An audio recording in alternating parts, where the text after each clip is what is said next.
नमस्कार, स्वागत है आपका न्यूज इंडिया में। मैं हूं आपके साथ उमंग माथुर। आपको बता दें कि 5 राज्यों के विधानसभा सीटों की मतगणना शुरू हो चुकी है, तो वहीं राजस्थान में भी उपचुनाव की मतगणना शुरू हो चुकी है। उत्तराखंड की अगर हम बात करें तो सल्ट विधानसभा सीट की भी मतगणना शुरू हो चुकी है।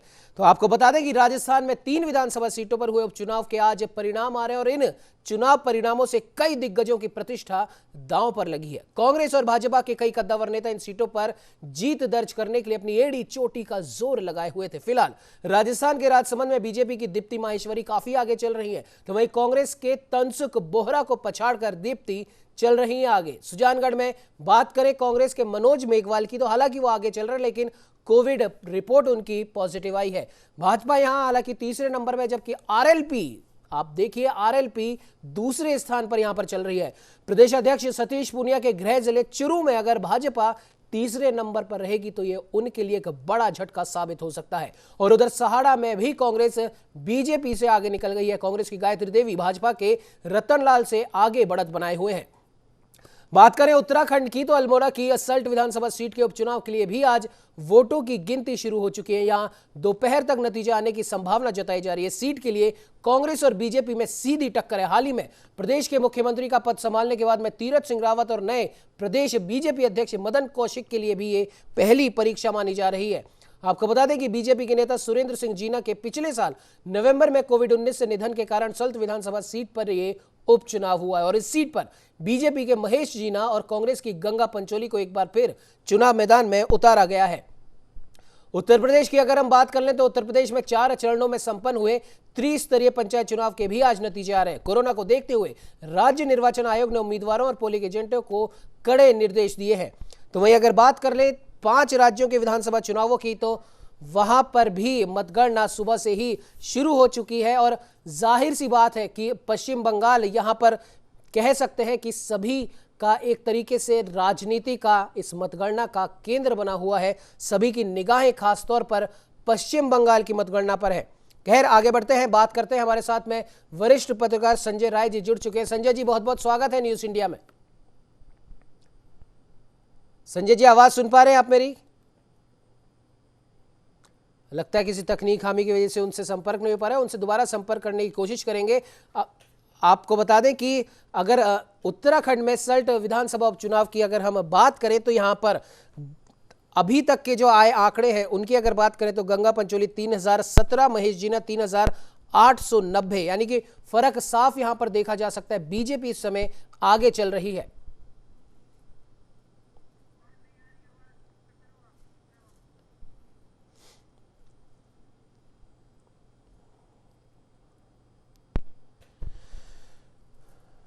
हालांकि कोरोना को लेकर निर्वाचन आयोग काफी सख्त यहां पर बना हुआ है। हर मतगणना केंद्र पर कोविड-19 गाइडलाइन की पालना की जा रही है। आपको बता दें कि लगातार आपको सुबह से ही अपडेट्स हम आपको दे रहे हैं। अगर 5 राज्यों के विधानसभा चुनावों के नतीजों की हम अगर बात करें, हालांकि अभी काउंटिंग चल रही है, रुझानों के हिसाब से तृणमूल अभी 192 सीटों पर आगे यहां पर दिखाई दे रही है। एक बहुत बड़ा अंतर बीजेपी से उसने ले लिया है। 95 सीटों पर बीजेपी दिखाई दे रही है। हालांकि बीजेपी यहां पर बढ़त बनाए हुए है 92 सीटों से और तृणमूल कांग्रेस 22 सीटों से घटती हुई दिखाई दे रही है। कांग्रेस की अगर बात करें तो कांग्रेस 5 सीटों पर आगे चल रही है।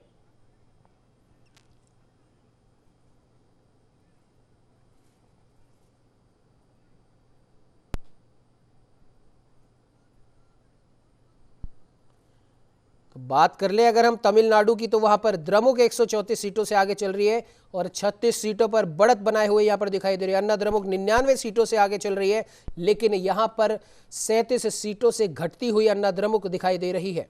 तो वही अगर हम बात करें केरल की, तो यहां पर माकपा 92 सीटों से आगे चल रही है। 1 सीट की इसको बढ़त यहां पर दिखाई दे रही है। कांग्रेस की अगर बात करें तो कांग्रेस यहां पर 45 सीटों से आगे चल रही है, लेकिन 2 सीटों की घटती हुई कांग्रेस की दिशा यहां पर दिखाई दे रही है। भाजपा की अगर बात करें तो भाजपा यहां पर कोई खास कमाल नहीं कर पाएगी। अभी तक के रुझानों के हिसाब से अगर हम बात करें 3 सीटों पर आगे चल रही है, लेकिन 2 सीटों की बढ़त भाजपा ने केरल में बना रखी है। असम की बात कर ले तो भाजपा यहां पर एक बार फिर से सत्ता में आती हुई दिखाई दे रही है। अभी तक के रुझानों के हिसाब से 82 सीटों पर आगे चल रही है भाजपा। कांग्रेस 43 सीटों से आगे चल रही है। अन्य का खाता भी अभी नहीं खुला है। पुडुचेरी की अगर हम बात कर ले तो कांग्रेस 4 सीटों से आगे चल रही है। AINRC 11 सीटों से आगे चल रही है। अन्य के खाते में अभी एक ही सीट आई है। राजस्थान की अगर बात कर ले तो यहां पर कोई खास कमाल अभी दिखाई नहीं दे रहा है। भाजपा 1 सीटों से आगे चल रही है, कांग्रेस 2 सीटों से आगे चल रही है। तो वहीं एक बुरी खबर कांग्रेस के लिए ये भी आई है कि कांग्रेस के प्रत्याशी, हम बता दें कि वो कोविड पॉजिटिव उनकी रिपोर्ट आई है। हालांकि उन्होंने अपने आप को घर में ही आइसोलेट कर लिया है। खैर, कोरोना महामारी के बीच में संपन्न हुए इन चुनावों के परिणाम आ जा रहे हैं। सभी की निगाहें इन चुनाव परिणामों पर है और खासतौर पर पश्चिम बंगाल का यहाँ पर जिक्र करना जरूरी हो जाता है, क्योंकि पश्चिम बंगाल में बीजेपी और टीएमसी के बीच में सीधी टक्कर यहाँ पर दिखाई दे रही है। तो अब आपको बता दें, हमारे साथ में वरिष्ठ पत्रकार संजय राय जी भी जुड़ चुके हैं और मेरे सहयोगी लखवीर सिंह शेखावत भी लाइव जुड़ चुके हैं। संजय जी, बहुत बहुत स्वागत है न्यूज इंडिया में। जी नमस्कार। जी संजय जी, अगर अभी तक के रुझानों की हम बात करें, पश्चिम बंगाल की अगर बात कर ले तो पश्चिम बंगाल में कांटे की टक्कर दिखाई दे रही है। हालांकि रुझानों के हिसाब से 190 सीटों से तृणमूल आगे चल रही है, लेकिन 22 सीटों की उसको घटती हुई उसकी दिशा दिख रही है। तो वहीं बीजेपी 90 सीटों से आगे चल रही है, तो इतनी ही सीटों से बीजेपी बढ़त भी बनाए हुए है। राजस्थान की अगर बात कर ले तो राजस्थान में ऐसा लग रहा है कि सिर्फ एक सीट को छोड़कर बाकी 2 सीटों पर बीजेपी का कोई खास कमाल यहां पर दिखाई नहीं दे रहा है। ऐसे में बीजेपी के प्रदेश अध्यक्ष सतीश पूनिया की साख यहां पर दांव पर है। चुरू विधानसभा सीट में बीजेपी कोई खास कमाल करती हुई अभी के हिसाब से नहीं दिखाई दे रही। क्या कहना चाहेंगे संजय जी? बिल्कुल, इस वक्त जो है जो जितने भी चुनाव परिणाम हमारे सामने आ रहे हैं, अभी रुझान आ रहा है जी। कुछ जगह जहां उपचुनाव है वहां पर परिणामों की तरफ हम लोग बढ़ रहे हैं, वो थोड़ी देर में क्लियर हो जाएंगे, हमारे पास सामने आ जाएंगे कुछ देर में ही। और ज्यादा इंतजार हमारे दर्शकों को नहीं करना पड़ेगा। और इस वक्त जो परिणाम आ रहे हैं रुझानों के आधार पर आ रहे हैं। और जिस तरीके से देखिए, पश्चिम बंगाल में शुरू में लग रहा था कि भारतीय जनता पार्टी बढ़त बनाए हुए है, और आज जो है इस वक्त जो है परिणाम थोड़ी बदल आ रहे हैं। अभी और बदलाव आएगा जी। और इसको सभी लोग ये चीज देखिए कि बहुत इस कोरोना के समय में और इस महामारी के समय में भी चुनाव में इतनी उत्साह था लोगों में, मतदाताओं में। तो वोटिंग परसेंटेज बहुत अच्छी थी और सभी राज्यों में इस तरीके से वोटिंग परसेंटेज देखिए, केरल में कितना बेहतर तरीके से आ रहा है, आसाम में भी इस तरीके से है। और मैं आपको बताऊं कि जिस तरीके से पश्चिम बंगाल और आसाम के ऊपर पूरे देश की निगाहें जिस तरीके से टिकी हुई हैं, और प्रधानमंत्री और गृह मंत्री और भारतीय जनता पार्टी के सभी शीर्ष नेताओं ने जितनी वहां पर पूरा जोर लगाया कि किस तरीके से वहां पर उनका तो आसाम में सरकार है वो बराबर कायम रह सके और पश्चिम बंगाल में उनकी सरकार बन सके, इससे भी उन्होंने बहुत मेहनत करी है। और ममता बनर्जी को लेकर के लोगों के मन में जो भी शंकाएं और सब चीजें हैं, अभी थोड़ी देर में सब सामने आ जाएगा कि ममता बनर्जी को कितनी सीटों से बढ़त मिली है या कम हुई है। अभी उन पर हम लोग निगाह बनाए हुए हैं। उत्तराखंड में भी देखिए किस तरीके से रुझान आ रहे हैं, बिल्कुल वही थोड़ी देर में आ जाएगा। राजस्थान में भी 3 सीटों पर था, एक बीजेपी है, 2 कांग्रेस आगे चल रही है। इसके हैं कितनी देर में, थोड़ी देर में परिणामों में आ जाएंगे। हम लोग चर्चाओं में ही हो सकता है बहुत से परिणाम आ जाएंगे।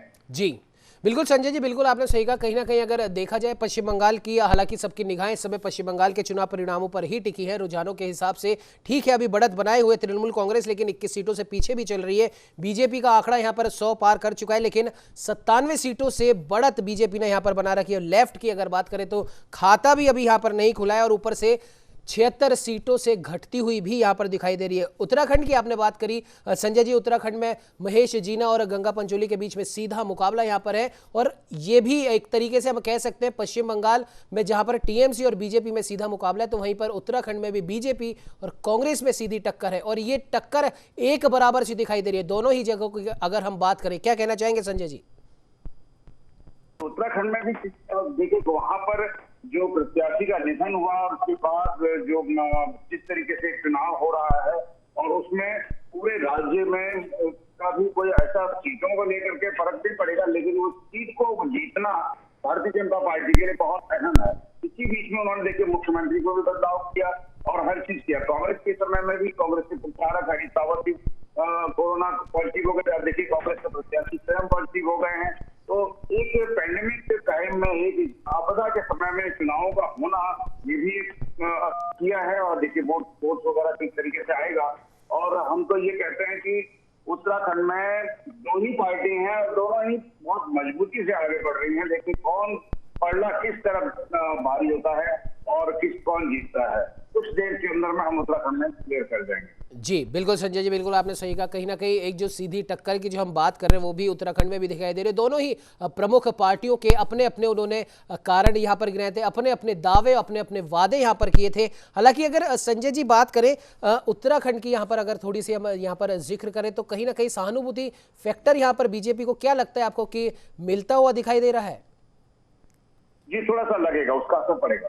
जी बिल्कुल बिल्कुल पड़ेगा और उसका पढ़ना भी चाहिए, क्योंकि वहां पर उनकी पत्नी है शायद नागंदा पंचायत या जो भी वहां पर कैंडिडेट्स हैं।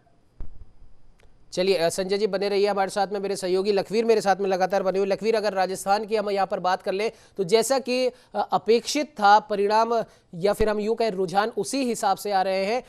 3 सीटों पर उपचुनाव हुए थे, जिसमें से राजसमंद वाली सीट पे तो कहीं ना कहीं ये अपेक्षित था ही था कि कहीं ना कहीं दीप्ति माहेश्वरी यहाँ से आगे जरूर होंगी। और अभी तक के जो रुझान यहाँ पर दिखाई दे रहे हैं वो ना सिर्फ आगे बल्कि बहुत आगे यहाँ पर दिखाई दे रही हैं। लेकिन परीक्षा लखवीर, क्या आपको नहीं लगता कि चुरू में असली परीक्षा बीजेपी की है? क्योंकि प्रदेश अध्यक्ष सतीश पूनिया यहाँ से आते हैं और उनकी भी साख पर सवाल जरूर उठने वाला है अभी तक के रुझानों के हिसाब से अगर बात करें। लखवीर देखिए उमंग, राजस्थान में प्रदेश की 3 विधानसभा सीटों के लिए उपचुनाव हो रहे हैं। भाजपा प्रदेश अध्यक्ष सतीश पूनिया की जहां तक आपने बात की है तो न केवल चूरू की सुजानगढ़ सीट बल्कि तीनों सीटों पर उनकी साख दांव पर है, क्योंकि उनके प्रदेश अध्यक्ष बनने के बाद ये पहला उपचुनाव है। जाहिर सी बात है, प्रदेश अध्यक्ष हैं, संगठनकर्ता अच्छे माने जाते हैं, कुशल संगठनकर्ता के रूप में छवि है, संघनिष्ठ पृष्ठभूमि से आते हैं। तो सियासी तौर पर अगर देखा जाए तो आलाकमान ने भी उनको फ्री हैंड दिया हुआ था, टिकट चयन में भी इनकी चली है। और स्वाभाविक सी बात है, अगर कोई संघनिष्ठ नेता, भारतीय जनता पार्टी का जो कैडर का नेता है, वो अगर संगठन के लिहाज से काम करता है तो उसकी प्रतिष्ठा दांव पर होती है।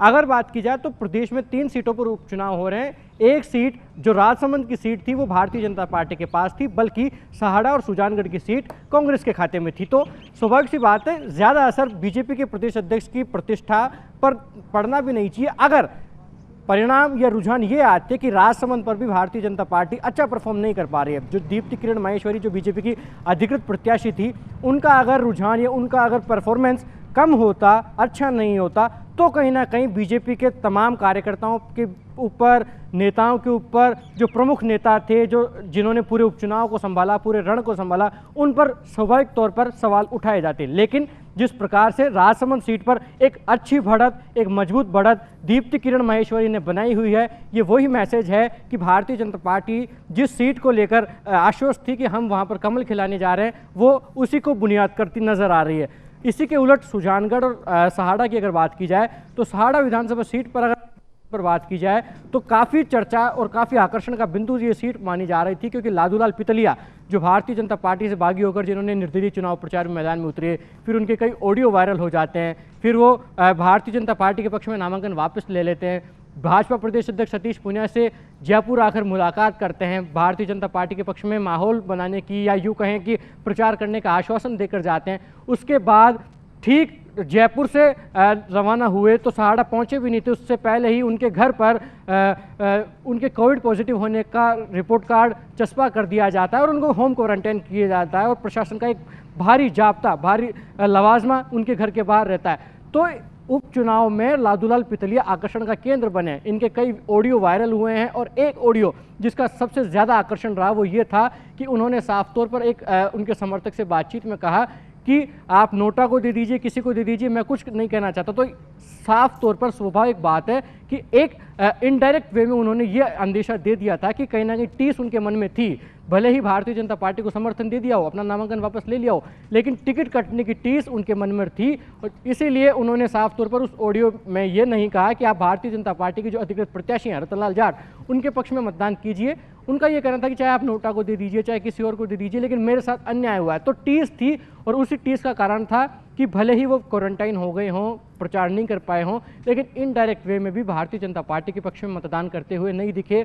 उनके तमाम समर्थकों के बीच में रोष था, क्योंकि 2018 विधानसभा चुनाव में जब निर्दलीय चुनावी मैदान में डटे हुए थे लादूलाल पितलिया तो अच्छे खासे वोट हासिल हुए थे। 30,000 वोट विधानसभा चुनाव में निर्दलीय प्रत्याशी को मिलना एक छोटा आंकड़ा नहीं होता है उमंग। ऐसे में लादूलाल पितलिया ने बहुत बड़ा डैमेज भारतीय जनता पार्टी को किया और इसी का कारण रहा कि भारतीय जनता पार्टी के अधिकृत प्रत्याशी रतनलाल जाट दूसरे नंबर पर है, जबकि भारतीय जनता पार्टी ने सहानुभूति लहर वहां पैदा करने की कोशिश की, क्योंकि रतनलाल जाट का ये आखिरी चुनाव साबित हो सकता है। ये इसलिए क्योंकि उनकी जो उम्र है वो 72 के पार है और भारतीय जनता पार्टी में एज फैक्टर है, 75 साल से ज़्यादा के व्यक्ति को टिकट नहीं दिया जाता है और 21 साल से वो सहाड़ा सीट पर भारतीय जनता पार्टी के सिंबल पर कभी जीत भी नहीं पाए। हालांकि जनप्रतिनिधि रहे हैं, एमएलए रहे हैं और जनता दल की सीट पर वो सहाड़ा से जीते भी हैं, लेकिन भारतीय जनता पार्टी के सिंबल पर आज तक रतनलाल जाट ने जीत हासिल नहीं की है। तो भारतीय जनता पार्टी सहानुभूति पैदा करना चाह रही थी सहाड़ा सीट पर, लेकिन उसमें विफल साबित हुई, नाकाम साबित हुई और यही कारण रहा कि जो गायत्री देवी कांग्रेस की प्रत्याशी है वो एक अच्छी लीड बनाई हुई है। बात अगर सुजानगढ़ विधानसभा सीट की जाए, सुजानगढ़ विधानसभा सीट चूरू जिले में आती है उमंग, और न केवल भाजपा प्रदेश अध्यक्ष सतीश पूनिया बल्कि राजस्थान विधानसभा में उपनेता प्रतिपक्ष राजेंद्र राठौड़ भी चूरू से आते हैं। दोनों की सियासी प्रतिष्ठा दांव पर थी, दोनों ने अच्छी खासी मेहनत इस सीट पर करी थी, लेकिन परिणाम जो आ रहे हैं, रुझान जो आ रहे हैं, आंकड़े जो सामने आ रहे हैं वो ये आ रहे हैं कि खेमाराम मेघवाल जो बीजेपी के अधिकृत प्रत्याशी थे वो कभी तीसरे नंबर पर खिसकते नजर आ रहे हैं, कभी दूसरे नंबर पर नजर आ रहे हैं। तो आरएलपी जो राष्ट्रीय लोकतांत्रिक पार्टी जो हनुमान बेनीवाल की पार्टी है वो एक मजबूती से उभर कर सामने आई। सीताराम नाइक जो अधिकृत प्रत्याशी आरएलपी के हैं वो कभी दूसरे नंबर पर आ रहे हैं, कभी तीसरे नंबर पर आ रहे हैं, जबकि कांग्रेस के प्रत्याशी मनोज मेघवाल जो मास्टर भंवरलाल मेघवाल के पुत्र हैं वो अच्छी बढ़त के साथ आगे बने हुए हैं। मतलब साफ है, फिलहाल फाइनल रिजल्ट नहीं आया है, लेकिन कहीं ना कहीं 2-1 से संतोष करना पड़ेगा बीजेपी को। सत्ताधारी दल के साथ उपचुनाव में जनता जाती है और इसी का कारण रहा कि दोनों सीट पर सहाड़ा और सुजानगढ़ में जहां पर कांग्रेस के प्रत्याशियों की डेथ हुई थी वहां पर कांग्रेस अपना परचम लहरा रही है, तो वहीं राजसमंद जो भारतीय जनता पार्टी की मूल सीट मानी जाती है, बीजेपी का गढ़ माना जाता है और वैश्य राजपूत बाहुल्य सीट मानी जाती है, वहां पर भारतीय जनता पार्टी की कद्दावर नेता रही स्वर्गीय किरण माहेश्वरी की बेटी दीप्ति माहेश्वरी एक अच्छे मैंडेट के साथ कमल खिलाने जा रही है और बीजेपी को परचम लहराने जा रही है। बहरहाल जो सवाल था कि किस किस की प्रतिष्ठा दांव पर थी, क्या उन पर गाज गिरेगी, तो जब न्यूज़ इंडिया ने एक्सक्लूसिव बातचीत भाजपा प्रदेश अध्यक्ष सतीश पूनिया से की थी तो उन्होंने साफ तौर पर कहा था कि उपचुनाव में जाहिर सी बात है, राष्ट्रीय आलाकमान को भी पता है कि जनता जो होती है वो सत्ता के साथ जाती है और वैसे भी राजस्थान में 2 साल का समय रह गया है जब राजस्थान में उपचुनाव हो जाएंगे। ऐसे में ज़्यादा उम्मीद बीजेपी को भी नहीं थी, लेकिन सबसे बड़ा सवाल बीजेपी के सामने यही था कि जो सीट भारतीय जनता पार्टी के पाले में उसको खोना नहीं चाहती थी, उससे संतोष नहीं करना चाहती थी और उसी सीट पर ज़्यादा होमवर्क भी किया। बीजेपी के तमाम नेता, कद्दावर नेता, केंद्रीय मंत्री, स्टार प्रचारक भी आए, भाजपा के पक्ष में माहौल बनाने की कोशिश करी और इसी का कारण रहा कि अच्छे मैंडेट के साथ दीप्ति माहेश्वरी लीड कर रही है। उमंग जी बिल्कुल लखवीर, आपने बिल्कुल सही कहा और एक रोचक बात यहाँ पर सामने आ रही है। अगर राजस्थान के 3 सीटों पे जो विधानसभा उपचुनाव हुए हैं उसकी अगर हम रोचक एक बात यहाँ पर दिखाई दे रही है वो भी सहाड़ा विधानसभा सीट से। लखवीर, आपने जिक्र किया था लादूलाल पितालिया जी का, उन्होंने इशारों में हालांकि कहा था कि ठीक है अगर आपको नोटा पे करना है आप नोटा पे भी कर सकते हैं, तो शायद ऐसा लगता है कहीं ना कहीं उनकी ये बात मानी गई है या उनकी इस बात पे ध्यान दिया गया है, क्योंकि अभी 11 राउंड की काउंटिंग हो चुकी है और नोटा में लखवीर सहाड़ा में 1494 वोट पड़े हैं। नोटा में सबसे बड़ी बात यह भी अपने आप में बहुत रोचक है। गायत्री देवी की कांग्रेस के प्रत्याशी की बात करें 33,000 से भी ज्यादा वोटों से वो आगे चल रही है। रतनलाल जाट 17,400 वोटों से पीछे यहां पर चल रहे। खैर बात कर, हमारे साथ में बने रहिए लखवीर, संजय जी आप भी बने रहिए, चंद्रसेन वर्मा रेजिडेंट एडिटर उत्तर प्रदेश हमारे साथ में जुड़ चुके हैं, कुमार राकेश मेरे सहयोगी मेरे साथ में जुड़ चुके हैं। चंद्रसेन जी आपके पास मैं आऊंगा, उससे पहले राकेश जी आपके पास आना चाहूंगा। पश्चिम बंगाल की अगर हम बात करें, हालांकि 5 राज्यों में है लेकिन सबसे ज्यादा महत्वपूर्ण अगर माना जा रहा है तो पश्चिम बंगाल, असम और केरल की यहां पर अगर हम बात करें तो काफी महत्वपूर्ण इन्हें माना जा रहा है। उसके बाद में राजस्थान पर भी राकेश जी आपके पास आऊंगा। जैसा कि अभी लखवीर ने भी बताया, संजय जी भी वरिष्ठ पत्रकार हमारे साथ में लगातार बने हुए। राजस्थान के परिप्रेक्ष्य में अगर बात की जाए तो बीजेपी को कुछ खास फायदा यहां पर मिलता हुआ नहीं दिखाई दे रहा, सिर्फ राजसमंद वाली सीट को छोड़कर। राकेश जी क्या कहना चाहेंगे? लेकिन हम सबसे महत्वपूर्ण बात ये भी कि जो आकलन अभी लखवीर ने दिया है काफी हद तक इसका पूर्वानुमान हम पहले ही लगा चुके थे, क्योंकि जाहिर सी बात है जिस तरीके से राजसमंद का जिक्र यहाँ पर करना इससे जरूरी हो जाता है क्योंकि दीप्ति माहेश्वरी कहीं न कहीं स्वर्गीय माहेश्वरी की बेटी है, तो जाहिर सी बात है वहाँ पर जो इमोशनल कार्ड एक प्रकार से खेला जाता है, लगभग सभी पार्टियां कहीं ना कहीं इस प्रकार के कार्ड खेलती आई है। एक जो भावनात्मक जो पड़ाव वहाँ पर होता है तो कहीं ना कहीं वो दीप्ति माहेश्वरी के फेवर में जा रहा है, तो जाहिर सी बात है राजसमंद सीट को जीतने के लिए, हालांकि लखवीर की इस बात से मैं सहमत नहीं हूँ कि तमाम स्टार प्रचारकों के बाद में कहीं ना कहीं राजसमंद को वो बचाने जा रहे हैं। लेकिन कहीं ना कहीं मुझे ये लगता है कि जो भावनात्मक रूप से दीप्ति माहेश्वरी को जो सपोर्ट स्थानीय मतदाताओं का मिला और किरण माहेश्वरी के असामयिक मृत्यु के बाद में कहीं ना कहीं जो मैसेज आम वोटर्स में गया, तो जाहिर सी बात है दीप्ति माहेश्वरी वहां पर लीड कर रही थी।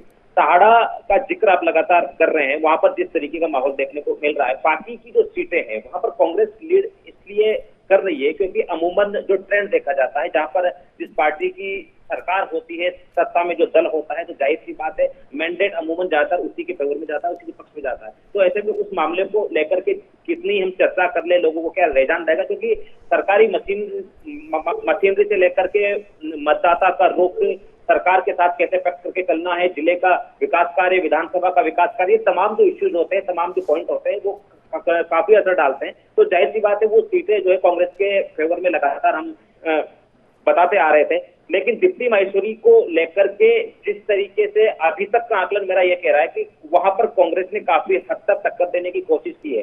बिल्कुल राकेश जी, माफ कीजिएगा बीच में आपको इंटरप्ट कर रहा हूं। बिल्कुल आप सही कह रहे हैं, क्योंकि अभी तक 14 राउंड की काउंटिंग वहां पर हो चुकी है। 14 राउंड की काउंटिंग के बाद में कुछ बहुत ज्यादा अंतर यहां पर दिखाई नहीं दे रहा है। दीप्ति माहेश्वरी ने 44,097 वोटों से वो आगे चल रही है, तो वहीं तनसुख बोहरा कांग्रेस के प्रत्याशी 41,907, अंतर सिर्फ 2,500 से कुछ ज्यादा वोटों गए। 2700 के आसपास का ये आंकड़ा है जो अंतर है इन दोनों के बीच में। राकेश जी बिल्कुल बिल्कुल जय जी, मैं बिल्कुल उमंग उसी पर आ रहा था, क्योंकि अंतर ज्यादा नहीं है वहां पर। जिस तरीके से लखवीर का जिक्र मैं बार बार इसलिए कर रहा हूं क्योंकि जो स्टार प्रचारकों वाली वो बात कर रहे हैं, दीप्ति माहेश्वरी को जिताने में, या जो अगर अमूमन भारतीय जनता पार्टी के स्टार प्रचारकों का इतना ज्यादा योगदान होता तो जाहिर सी बात है ये अंतर काफी ज्यादा होता। ऐसे में हमें ये मान लेना चाहिए कि किरण माहेश्वरी का जो फीडबैक रहा है, उनका जो जनता के प्रति झुकाव रहा है, वो कहीं ना कहीं उनकी बैटिंग को मिलने जा रहा है। कांग्रेस वहां पर लगातार टक्कर दे रही है। कांग्रेस ने ये कोशिश की है कि कहीं ना कहीं बीजेपी की परंपरागत सीट जो मानी जाती है वो कहीं ना कहीं कांग्रेस के पाले में आ जाए, कांग्रेस के खेमे में आ जाए। दीप्ति माहेश्वरी वहां पर जिस तरीके से लगातार बढ़त बनाए हुए हैं, वो ज्यादा बढ़त नहीं है। एक प्रकार से बीजेपी का आकलन किया जाए, स्वस्थ आकलन किया जाए, तो इस प्रकार का वोटिंग कैंपेन या चुनावी कैंपेन जो वहां पर रहा है इतना कोई खास नहीं रहा है, वरना ये जो अंतर है ये काफी ज्यादा होता है। जी बिल्कुल राकेश जी, बिल्कुल आपने सही कहा। कहीं ना कहीं देखा ये गया है, भले ही हम कांग्रेस की बात करें, बीजेपी की बात करें या अन्य किसी पार्टी की बात करें, तो बीजेपी और कांग्रेस दो प्रमुख पार्टियां हैं देश की। बीजेपी का सारा फोकस राकेश जी बिल्कुल ऐसा लगा कि सिर्फ और सिर्फ पश्चिम बंगाल और असम के ऊपर रहा। राजस्थान पे उन्होंने इतनी ज्यादा मेहनत नहीं करी, क्योंकि अगर वो करते तो ना सिर्फ राजसमंद सीट, बल्कि अगर सुजानगढ़ जो कि चूरू जिले में आता है, लखवीर ने भी बताया, वहां भी कुछ बहुत ज्यादा हम कह सकते हैं बीजेपी को कुछ हासिल नहीं होने वाला। और वो भी दो बड़े दिग्गज, बीजेपी के प्रदेश अध्यक्ष सतीश पूनिया और उप नेता प्रतिपक्ष राजेंद्र राठौड़। हालांकि राजपूत बहुल ये सीट मानी जाती है, उसके बाद भी बीजेपी कि ये हालत वहां पर है, तो जाहिर सी बात है ज्यादा ध्यान शायद इस वजह से नहीं दिया गया। जैसा कि लखवीर ने भी बताया, अभी आपने भी बताया कि उपचुनावों के अंदर जो पार्टी सत्ता में होती है झुकाव उसी तरफ होता है। शायद ये एक बहुत बड़ी वजह रही कि यहां पर इतना ध्यान नहीं दिया गया जितना पश्चिम बंगाल और असम में दिया गया। चंद्रसेन जी आपके पास आना चाहूंगा। उत्तर प्रदेश में पंचायत चुनावों की मतगणना लगातार यहां पर चल रही है। एटा, फिरोजाबाद, लखीमपुर, गाजियाबाद, ये तमाम वो सीटें हैं जो काफी अहम मानी जा रही है। लेकिन हालांकि जैसा कि पश्चिम बंगाल का इतिहास रहा है चुनावों के समय में हिंसा का, वो उत्तर प्रदेश में भी देखा जा रहा है। माफ कीजिएगा, यहाँ पर मतगणना के दौरान कई जगह से खबरें यहाँ पर सामने आ रही है, उपद्रव की खबरें सामने आ रही है, पुलिस को लाठीचार्ज तक करना पड़ा है। एटा के अंदर, फिरोजाबाद के अंदर और गाजियाबाद में भी लगभग कहीं ना कहीं छिटपुट ये घटनाएं सामने आई। खैर, लौटते हैं चर्चा की ओर। चंद्रसेन जी, क्या लगता है आपको कि ये जो पंचायती चुनाव है ये किस और ये आपको लग रहा है कि रुख इनका किस तरफ दिखाई दे रहा है, जनता का रुख किस तरफ दिखाई दे रहा है? चंद्रसेन जी देखिए उमंग, जो गांव की सरकार है वो आज उत्तर प्रदेश में किसके पक्ष में बैठेगी, इसके लिए चुनाव की मतगणना चल रही है। और जैसा कि विजुअल्स आप देख रहे हैं, जैसे सुप्रीम कोर्ट ने भी कहा था कि जब आप चुनाव की मतगणना करेंगे तो वहां पर भीड़ नहीं इकट्ठा होने देंगे, क्योंकि सरकार तो बनाना ही है, लोगों की जिंदगी भी बचानी है, जान भी बचानी है। लेकिन जिस तरीके से अपने जिले के रिपोर्टर सुबह से विजुअल भेज रहे हैं, उसमें ये देखने वाली बात है कि किस तरीके से सोशल डिस्टेंसिंग की धज्जियां उड़ाई जा रही हैं, एक दूसरे के ऊपर जो है लोग चढ़े हुए हैं, किस तरीके से मास्क का प्रयोग नहीं। जबकि साफ कोर्ट ने ये कहा था कि एक जो प्रत्याशी होगा उसके साथ में एक लोग ही जाएंगे। उसके अलावा उन्होंने ये भी कहा था कि जब मतगणना होगी तो वहां पर जो सबसे जरूरी बात है कि थर्मल स्कैनिंग तो करेंगे ही, साथ में एसपीओ की मतलब ऑक्सीजन की भी जांच की जाएगी। क्योंकि कई बार ऐसा होता है कि कई लोग मेडिसिन लेके पहुंच जाते हैं जिनका तापमान जो होता है वो पकड़ में नहीं आता, तो दवाई खा के वो अंदर जा सकते हैं। 24 घंटे उनको 48 घंटे के अंदर एंटीजन की रिपोर्ट ले जानी थी, पीटीसीआर की रिपोर्ट ले जानी थी। लेकिन पूरे जो जिले से पूरे जो विजुअल्स आ रहे हैं वो बहुत ज्यादा चौंकाने वाले हैं कि प्रशासन ने किस तरह की व्यवस्था की है कि इतनी भीड़ जमा हो गई। क्योंकि स्पष्ट तौर पे कहा गया था किसी तरीके की भीड़ नहीं जमा होने दी जाएगी, और ये भी कहा गया था कि जो प्रत्याशी है किसी तरीके जीतने के बाद वे जुलूस नहीं निकालेंगे। खैर वो तो चुनाव मतलब परिणाम आने के बाद की बात होगी, लेकिन जिस तरीके से आप हरदोई की बात करें, बरेली की बात करें, रायबरेली की हम बात करें या जितने भी हम सेंटर की बात करें, वहां पर भीड़ को देख करके लग रहा है कि किसी तरीके का नियंत्रण उन पे नहीं है। देखिए, क्योंकि जो इलेक्शन होता है ग्राम पंचायत का, वो मैं आपको बता दूं, ये बहुत कठिन होता है, क्योंकि ये किसी पार्टी के चेहरे पे नहीं लड़े जाते, ये किसी पार्टी की आइडियोलॉजी पे नहीं लड़े जाते, ये व्यक्तिगत संबंधों के आधार पर लड़े जाते हैं। और जो चुनाव का प्रत्याशी प्रधान होता है वो जो बहुत ही करीबी लोग का चुनाव होता है, जो उसके घर परिवार के होते हैं, उसके जान पहचान के लोग होते हैं, तो ऐसे स्थिति में भीड़ को नियंत्रण करना बड़ा मुश्किल हो जाता है और ये स्थिति और भी विकराल हो जाएगी। क्योंकि जिस समय जो चुनाव हो रहे थे तो ड्यूटी लगाई गई थी, आपने भी देखा था कि कितने लोग उसमें संक्रमित हुए, कितने लोगों की मौत हो गई, और कई संगठन ऐसे थे जिन्होंने ये कहा कि हमें हमारी जान को खतरा है, इसलिए हम इस पे हमारी ड्यूटी न लगा जाए। कोर्ट ने भी बहुत इसमें निर्णय लिए, अगर 3 हफ्ते तक रोक दी जाती है मतगणना तो क्या फर्क पड़ जाएगा, जिंदगी जरूरी है कि चुनाव जरूरी है। तब उत्तर प्रदेश सरकार ने कहा कि सारे प्रिकॉशन के साथ में वो है और सारी चीजों का वो पालन करेंगे जो होनी चाहिए कोरोना प्रोटोकॉल के लिए। लेकिन जो विजुअल्स आ रहे हैं 75 जिलों से हमारे पास, हमारे संवाददाता भेज रहे हैं, वो चौंकाने वाले हैं। किसी तरीके का कोई नियंत्रण किसी पे नहीं दिखाई दे रहा है। बिल्कुल बिल्कुल चंद्रसेन जी, बिल्कुल आपने सही कहा। कहीं ना कहीं कोविड-19 गाइडलाइन की यहाँ पर धज्जियां उड़ाई जा रही है। और सही बात यह है कि ना सिर्फ प्रशासन बल्कि जो वहाँ पर आम जनता है, जो हर पार्टी का जो एक कार्यकर्ता वहाँ पर रहता है मतगणना के दौरान, उनके द्वारा भी लापरवाही यहाँ पर बेहद जो गंभीर स्थिति की ओर इशारा कर रही है। और जाहिर सी बात है, ये लोग जो अभी पिछले कुछ दिनों में कई लोग लगभग हर इंडस्ट्री से, भले पॉलिटिक्स हो, मीडिया जगत हो, बिजनेस इंडस्ट्री हो, कोई सी भी इंडस्ट्री हो, हर इंडस्ट्री से कोविड-19 से मौतों की खबरें यहां पर आई है। उसके बाद भी ये लोग मानने को तैयार नहीं है। खैर चंद्रसेन जी, अगर बात करें यहां पर पंचायत चुनावों में, जैसे कि विधानसभा उपचुनावों की बात की जाती है, जो कि राजस्थान में उसके भी परिणाम यहां पर आ रहे हैं धीरे धीरे ही सही, तो जैसा कि उपचुनावों के बारे में भी कहा जाता है और वैसा ही कहीं ना कहीं पंचायत चुनावों के बारे में भी कहा जाता है कि जो सरकार सत्ता में होती है उसकी और यहाँ पर रुख ज्यादा दिखाई देता है। उत्तर प्रदेश में क्या कुछ स्थिति अभी के रुझानों के हिसाब से दिखाई दे रही है चंद्रसेन जी?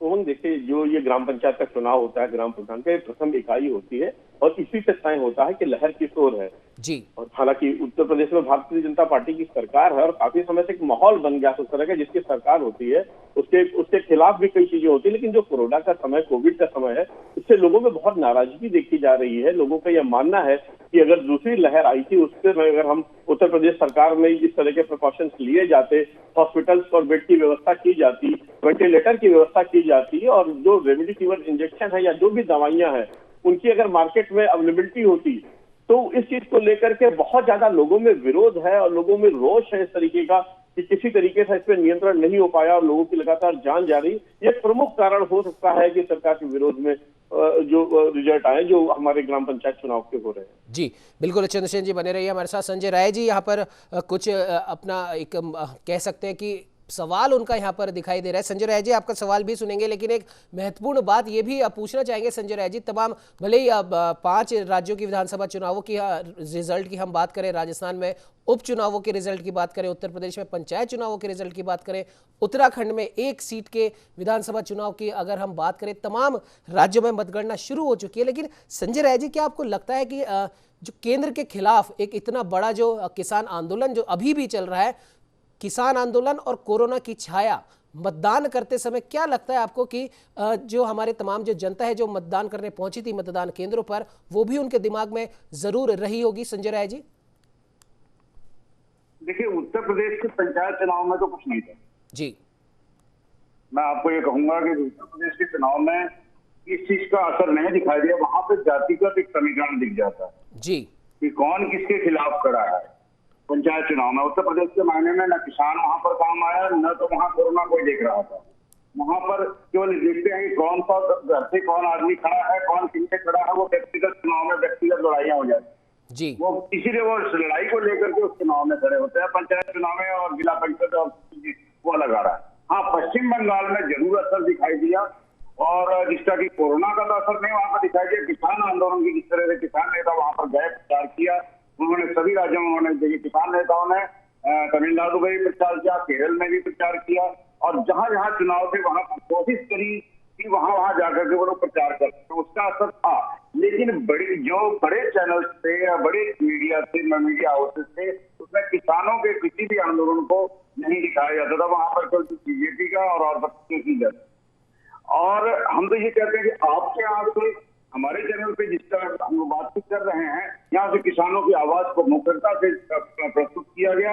ये नहीं कि हम चुनाव के लिए कर रहे थे, लेकिन किसानों की समस्याओं को लेकर के उनकी बातों को किया गया, और इसका परिणाम आपको पश्चिम बंगाल में जरूर दिखाई देगा, क्योंकि किसान नेता वहां पर बहुत तेजी में गए और उन्होंने वहां पर बीजेपी किस तरीके से वहां पर कैंपेन कर रही थी, और उसमें किसान नेताओं ने भी उनके ऊपर उनके मंसूबों पे पानी फेरने का काम किया है। क्योंकि देखिए अभी हम लोग जो परिणाम देख रहे हैं उसमें बहुत से बदलाव अभी आ चुके हैं। जो लेटेस्ट है बदलाव बहुत बदल चुका है, उसको थोड़ा सा हम अपडेट भी कर लेंगे अपने चैनल पर अभी। और इसमें बहुत सारे बदलाव आए हैं, कुछ ऊपर नीचे हुआ है उसमें पश्चिम बंगाल में भी और आसाम में भी, जो अब परिणामों में बदलने जा रहा है सब चीजें जी।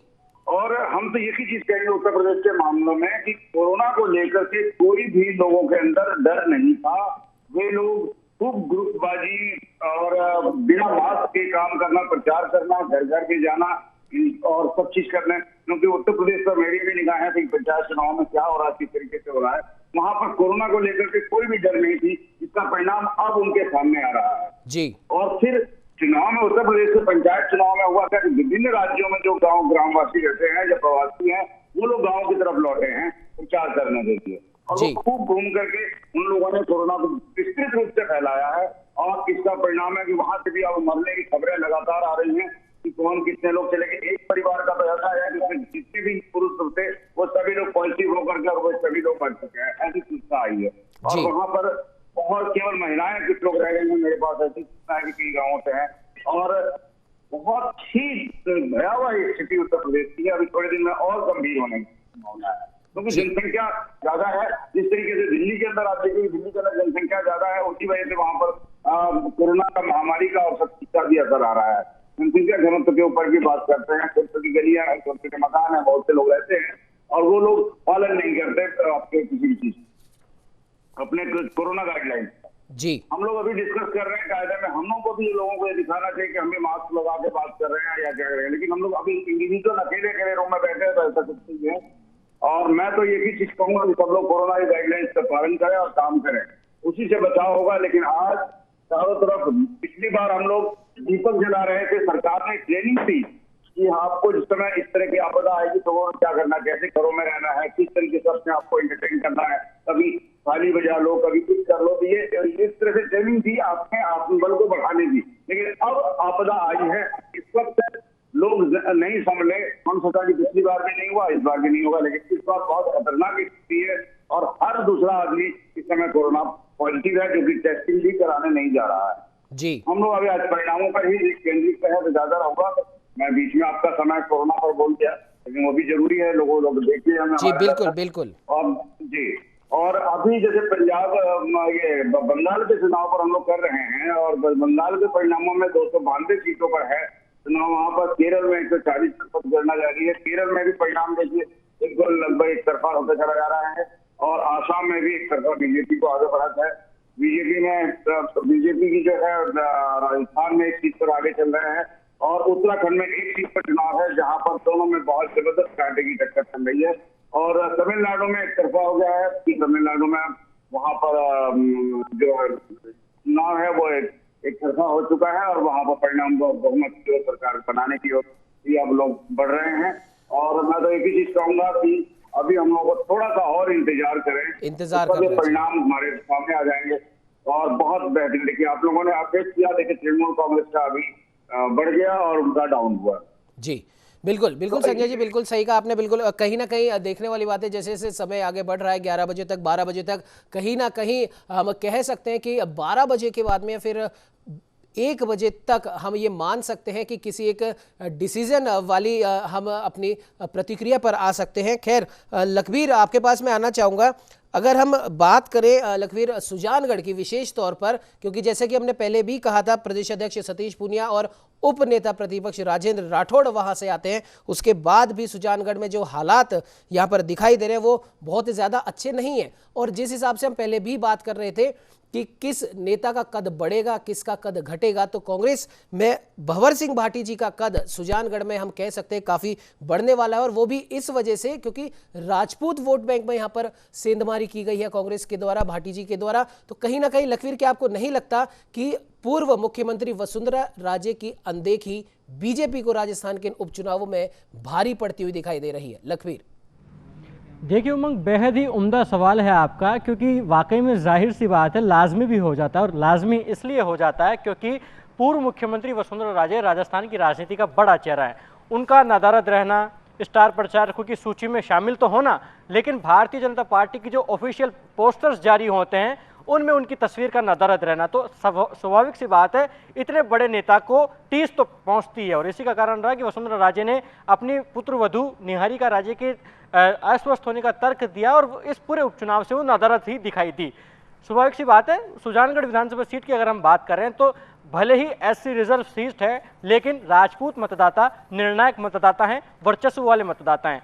कारण यही रहा, जो उच्च शिक्षा मंत्री हैं भंवर सिंह भाटी, उनको जिम्मेदारी कांग्रेस ने दी बतौर प्रभारी, और सेंधमारी जो राजपूत बिरादरी के वोटों में उन्होंने किया वो वाकई में उनके लिए एक पॉजिटिव मैसेज है। कांग्रेस पार्टी उनका कद भी बढ़ाएगी, उन्हें जिम्मेदारी जो सिर पर ताज है वो भी सजाएगी, क्योंकि भंवर सिंह भाटी ने राजपूत मतदाताओं के वोटों में जो सेंधमारी की है वाकई में कोई राजपूत नेता नहीं कर पाता। क्योंकि उप नेता प्रतिपक्ष राजेंद्र राठौड़ जैसे कद्दावर नेता का वहाँ होना और बावजूद इसके कांग्रेस पार्टी के पक्ष में मतदान आना, निर्णय आना, रुझान आना, आंकड़े आना, इसी बात को इशारा करता है कि वाकई में फील्ड में भारतीय जनता पार्टी की जो गुटबाजी थी, जो अंतरकलह था, जो अंतर्द्वंद था, जो विग्रह था, वो कहीं ना कहीं दिखाई दिया। और प्रदेश जो नेतृत्व है उसके बीच में समन्वय न होना, नेताओं का बिखराव होना, ये कहीं ना कहीं इसी बात की ओर इशारा करता है कि सहाड़ा और सुजानगढ़ सीट पर जो मिट्टी पलीत भारतीय जनता पार्टी के नेतृत्व की हुई है वो वाकई में अगर बीजेपी एकजुट होती तो नहीं हो पाती।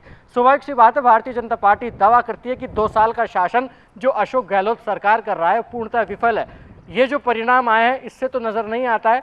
भारतीय जनता पार्टी के पास कई और चीज़ें भी थी। भारतीय जनता पार्टी लगातार दावा ये करती आई है कि पूर्व उप मुख्यमंत्री जो सचिन पायलट हैं और मुख्यमंत्री अशोक गहलोत हैं, इनके दोनों के कैंप में आज तक भी भले ही वापसी हो गई हो लेकिन समन्वय स्थापित नहीं हो पाया। तो उस चीज़ को भी अगर भारतीय जनता पार्टी इन उपचुनाव में नहीं भुना पाई हो तो वाकई में बेहद ही चिंताजनक है। अब देखने वाली बात है कि प्रदेश बीजेपी अपने नेतृत्व में, अपने संगठन में क्या कुछ बदलाव करती है, क्या कुछ सुधार करती है, क्योंकि इसकी अब स्वाभाविक सी बात है ज़रूरत है। प्रदेश अध्यक्ष सतीश पूनिया को भले ही फ्री हैंड दिया हुआ हो, वो अपने स्वाभाविक स्तर पर काम कर भी रहे हैं, संगठन को मजबूत करने की कोशिश भी कर रहे हैं, लेकिन स्वाभाविक सी बात है जो चिंता है वो यहीं आकर अटक जाती है, जो तलवार है वो यहीं आकर लटक जाती है कि अकेले सतीश पूनिया क्या करें जब पूरी पार्टी अलग पड़ी है, पूरी पार्टी बिखरी हुई पड़ी है। वसुंधरा राजे कैंप का एक भी नेता उपचुनाव में नजर नहीं आता, जबकि 30 स्टार प्रचारकों की सूची भारतीय जनता पार्टी ने जारी की थी, लेकिन कई दिग्गज चेहरे नदारद थे, चाहे वो राष्ट्रीय स्तर के चेहरे हों, चाहे प्रदेश स्तर के चेहरे हों। इसी का कारण रहा कि प्रभावी क्षेत्रों में उन स्टार प्रचारकों को जारी किया गया था, चाहे जातिगत आधार रहे हों, चाहे क्षेत्रीय आधार रहे हों, लेकिन वो नहीं पहुँच पाए। संगठनीय स्तर पर खुद सतीश पूनिया, जो संगठन महामंत्री चंद्रशेखर, उपनेता प्रतिपक्ष राजेंद्र राठौड़, केंद्रीय मंत्री गजेंद्र शेखावत, अर्जुन राम मेघवाल, कैलाश चौधरी, ये कुछ एक नेता थे जिन्होंने कंधे से कंधा मिलाकर लड़ाई को लड़ा, लेकिन बिखराव होना, एकजुटता नहीं होना, संगठन के बीच में समन्वय नहीं होना, ये कहीं ना कहीं भारतीय जनता पार्टी पर भारी पड़ा। और यही कारण रहा कि राजसमंद को तो बीजेपी सिक्योर करने जा रही है, लेकिन सुजानगढ़ और सहाड़ा को कहीं ना कहीं बीजेपी, एक बहुत बड़ा टास्क बीजेपी के सामने ये आएगा कि आखिरकार वहाँ अच्छा परफॉर्म किया जाता, अगर एकजुटता से काम किया जाता तो बीजेपी अच्छा परफॉर्म कर पाती थी। अगर जीत भी हासिल नहीं होती तो कम से कम जो रेशियो था, जो वोटिंग परसेंटेज था, वो कहीं ना कहीं बीजेपी सुधार पाती थी। क्योंकि लगातार अगर जब आप दावा करते हैं कि 2 साल का शासन विफल रहा है, आप हल्ला बोल अभियान चलाते हैं, संगठन स्तर पर काम करते हैं, सड़क पर नजर आते हैं, सदन में आक्रामक नजर आते हैं, और उसके बावजूद 3 सीटों पर भले ही आप कह रहे हैं कि सत्ता के साथ जाती है, लेकिन जो रेशियो है, जो फासला है, वो तो कहीं ना कहीं कम कर सकती थी बीजेपी। और यही कारण रहा कि जो राजपूत मतदाता निर्णायक मतदाता था, भारतीय जनता पार्टी के फेवर का मतदाता माना जाता है।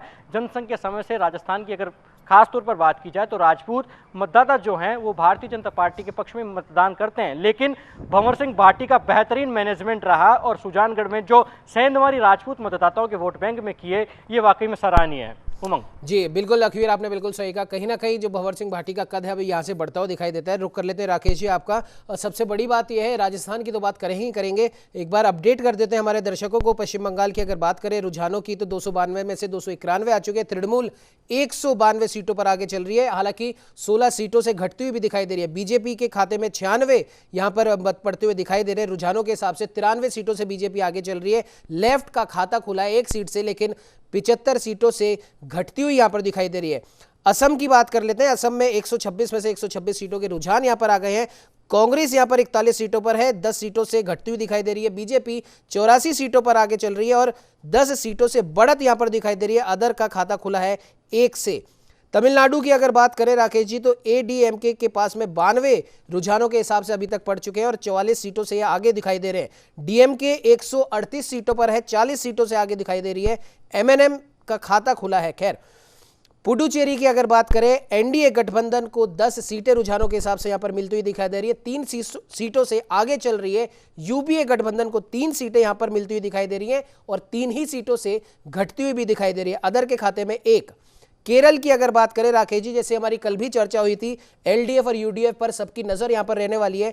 एलडीएफ अभी 89 सीटों पर आ चुकी है, लेकिन 1 सीट से नुकसान होता दिखाई दे रहा है। यूडीएफ की अगर बात करें तो 46 सीटें रुझानों के हिसाब से मिलती हुई दिखाई दे रही है, 4 सीटों से बढ़त यहां पर है। बीजेपी का जिक्र करना यहां पर जरूरी हो जाता है, 4 सीटें रुझानों के हिसाब से मिलती हुई दिखाई दे रही है और 3 सीटों से ये आगे चल रही है। राकेश जी, अगर वापस से पश्चिम बंगाल पे लौटते हैं, राजस्थान की भी बात करेंगे। शुभेंदु अधिकारी सिर्फ और सिर्फ पश्चिम बंगाल में बीजेपी के एकमात्र उम्मीदवार यहां पर दिखाई दे रहे हैं जो बढ़त लेते हुए दिखाई दे रहे हैं और बढ़त भी अच्छी खासी। लेकिन पश्चिम बंगाल की अभी रुझानों के हिसाब से बात करें तो एक बहुत बड़ा उलटफेर होता हुआ यहां पर दिखाई दे रहा है। 191 सीट तृणमूल की यहां पर दिखाई दे रही है, यानी कि बहुमत से तो आगे ही पहुंच गई है। बीजेपी 97 सीटों पर आ गई है। क्या लगता है राकेश जी, पश्चिम बंगाल में इतना तगड़ा चुनावी प्रचार हुआ, बीजेपी और तृणमूल कांग्रेस की सीधी टक्कर यहां पर बताई गई, लेकिन उसके बाद भी अभी रुझानों के हिसाब से जो परिणाम यहां पर दिखाई दे रहे हैं, रुझानों के हिसाब से सिर्फ वहां पर बीजेपी कोई खास कमाल करती दिखाई नहीं दे रही है। और जैसा कि संजय जी ने भी बताया था, किसानों का फैक्टर तो है ही सही, लेकिन कोरोना का जो मिसमैनेजमेंट एक तरीके से देखा गया, क्या लगता है आपको कि बीजेपी के लिए नुकसानदायक साबित हो सकता है? देखिए, मुझे लगता है शुभेंदु अधिकारी जो नंदीग्राम का प्रमुख चेहरा रहे हैं और ममता बनर्जी के खास सेवा सालारों में रहे, उनका भारतीय जनता पार्टी में आना, बंगाल में जो कुछ भी हुआ उसके पीछे कई राजनीतिक कारणों को समझना इसलिए भी आवश्यक है क्योंकि भले ही टीएमसी छोड़ करके कई नेता भारतीय जनता पार्टी में शामिल हो गए, लेकिन कहीं न कहीं चुनाव प्रचार अभियान के आगाज के समय भारतीय जनता पार्टी के पास में एक भी ऐसा विश्वस्त या ऐसे बड़े कद का नेता भारतीय जनता पार्टी के पास में बंगाल में नहीं था तो ममता बनर्जी को चुनौती दे सके।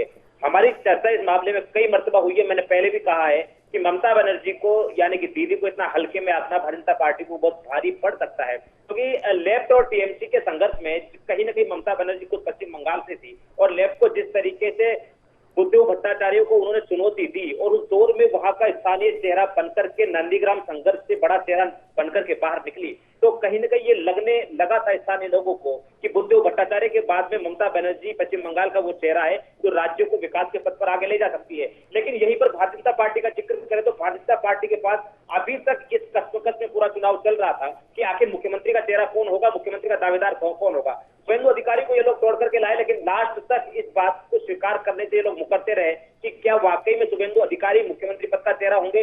नंदीग्राम से निकला हुआ ये चेहरा सिर्फ चुनाव लड़ने के लिए लाया गया, क्या उसे सीएम का चेहरा बनाया जा सकता था? इन तमाम विषयों पर हालांकि ये फैसला नागपुर जाकर के होता है, लेकिन कहीं न कहीं भारतीय जनता पार्टी की केंद्रीय कार्य समिति ये तय नहीं कर पाई कि स्थानीय स्तर पर ऐसा कौन सा चेहरा है जो टीएमसी के वोटर्स को तोड़ करके भारतीय जनता पार्टी के खाते में डाल सके। वहीं दूसरी तरफ ममता बनर्जी ने पूरा जोर लगा दिया था क्योंकि बुद्धदेव भट्टाचार्य के समय से जो संघर्ष ममता बनर्जी ने किया है, यानी कि लेफ्ट और टीएमसी का जो संघर्ष था वही बीजेपी और टीएमसी के बीच में अब संघर्ष था, लेकिन बीजेपी पिछड़ी तो इस बात पर पिछड़ी की चेहरा कौन होगा, क्योंकि चेहरा स्पष्ट नहीं था। था, जिस चेहरे पर वोट पड़ते, ममता बनर्जी बुद्धदेव भट्टाचार्य के सामने चेहरा थी तो उस चेहरे पर वोट पड़े, और यहीं पर शायद भारतीय जनता पार्टी को बाहर का रास्ता देखना पड़ा। किसान आंदोलन का जिक्र करें तो एक मुट्ठी दान या एक मुट्ठी चावल का जो अभियान शुरू किया गया था, लेकिन कहीं न कहीं अगर वो किसानों वाला फैक्टर इतना ज्यादा कहीं न कहीं बंगाल में हावी होता तो मुझे नहीं लगता है कि जिन सीटों पर आज भारतीय जनता पार्टी लीड कर रही है वहां तक भी पहुंच पाती। वहां केवल मुद्दा यही रहा कि स्थानीय चेहरा कौन रहेगा, कौन होगा जो बंगाल की बागडोर संभालेगा। ममता बनर्जी के कद का नेता, जैसा कि लगातार जिक्र हम राजस्थान उपचुनाव को लेकर कर रहे हैं, वसुंधरा राजे की गैर मौजूदगी भारतीय जनता पार्टी को तमाम चुनाव में भारी पड़ती है, क्योंकि वसुंधरा राजे का कद का भारतीय जनता पार्टी में नहीं है। सतीश पूनिया को संघ ने एक लिटमस टेस्ट के तौर पर राजस्थान में प्रदेश अध्यक्ष के तौर पर उतार दिया, लेकिन कहीं कि वो कद कहां से लाएंगे। वही हालत पश्चिम बंगाल में हुई है।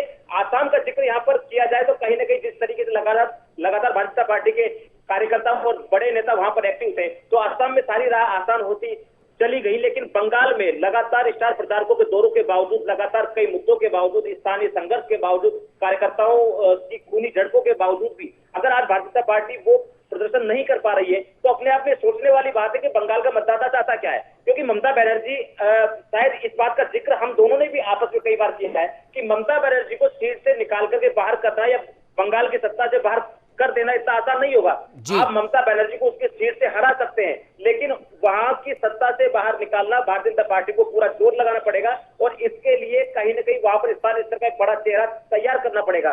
राजस्थान का यहाँ पर जिक्र आप कर सकते हैं, वसुंधरा राजे चेहरा है। एमपी का जिक्र आप यहाँ पर कर सकते हैं, शिवराज सिंह चौहान चेहरा है।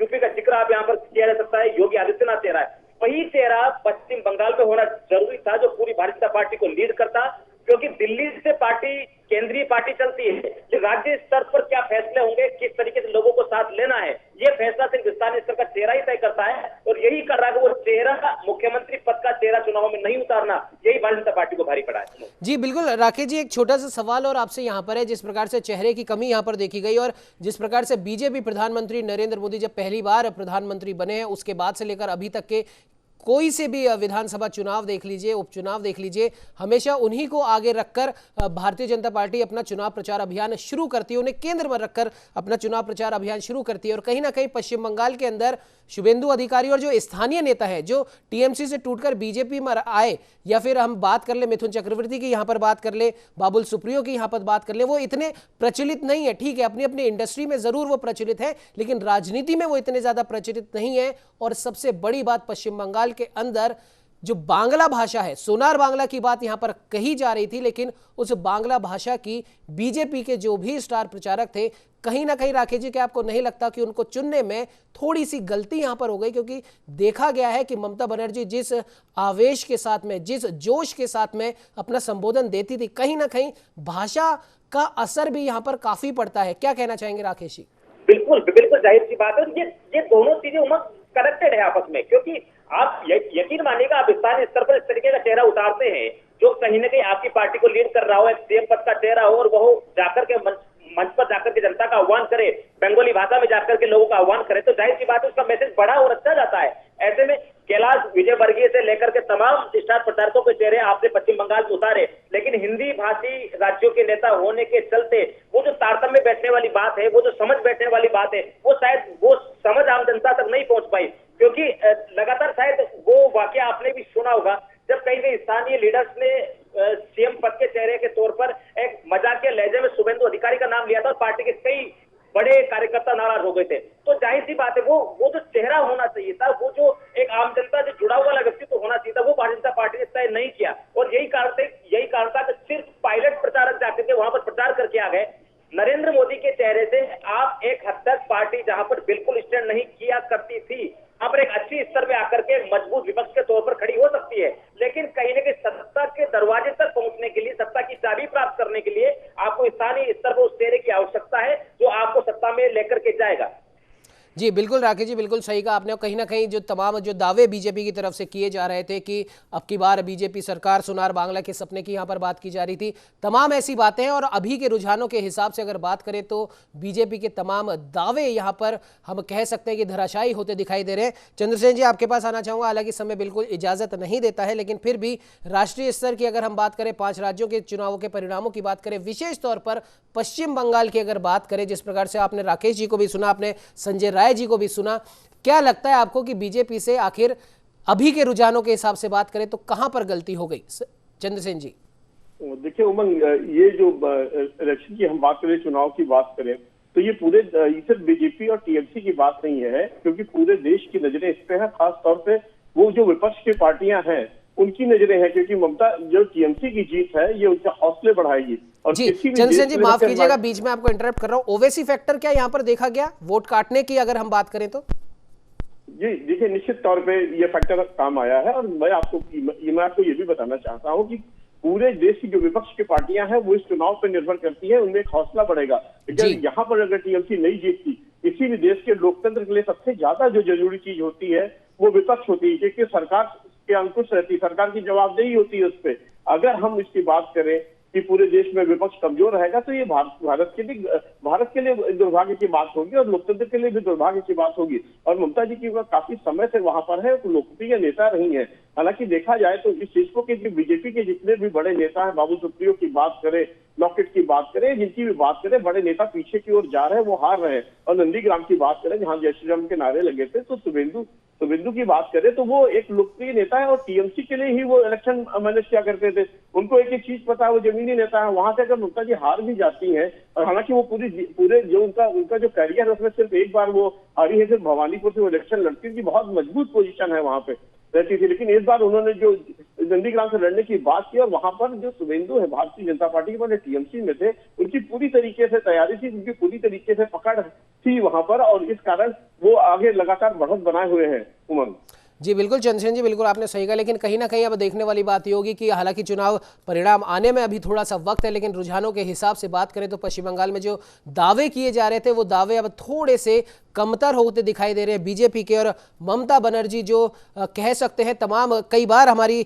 आप सभी के साथ में चर्चा भी हुई है, ऑफ द कैमरा भी हुई है, जिस प्रकार से अभी राकेश जी ने भी कहा कि ममता बनर्जी को हल्के में आंकना बीजेपी के लिए यहाँ पर थोड़ा सा भारी पड़ गया। फिलहाल इस चर्चा में जुड़ने के लिए चंद्रसेन जी आपका, संजय राय जी आपका, राकेश जी आपका, लखवीर आप सभी का बहुत बहुत धन्यवाद। तो अब देखने वाली बात होगी कि धीरे धीरे रुझान तो आ ही रहे हैं, और साथ ही साथ कई राज्यों के चुनाव परिणामों की अगर हम बात करें तो तस्वीर हल्की सी साफ होती दिखाई दे रही है। लेकिन हालांकि अभी थोड़ा सा धुंधलापन है, वो भी समय जैसे जैसे आगे बढ़ेगा वो धुंधलापन भी साफ होता दिखाई देगा। लेकिन बीजेपी के लिए ये एक बहुत बड़ी, हम कह सकते हैं सीख इसे कह लीजिए, या फिर हम कहें कि जो साख का सवाल था उस सवाल का जवाब यहां पर मिल सकता है कि हर जगह केंद्रीय नेतृत्व को आगे करना जरूरी नहीं होता। स्थानीय चुनावों में स्थानीय मुद्दे और स्थानीय चेहरे ही सबसे ज्यादा फायदेमंद होते हैं, ना कि केंद्रीय चेहरे। और कितना फर्क किसान आंदोलन का और इस कोरोना महामारी के तहत जो मैनेजमेंट किया गया है, वैक्सीनेशन का, ऑक्सीजन सिलेंडर का, तमाम उन व्यवस्थाओं का, उसका कितना क्या कुछ फर्क इस पर पड़ा, वो भी चुनावों के नतीजे ही बताएंगे। फिलहाल के लिए बहुत बहुत धन्यवाद।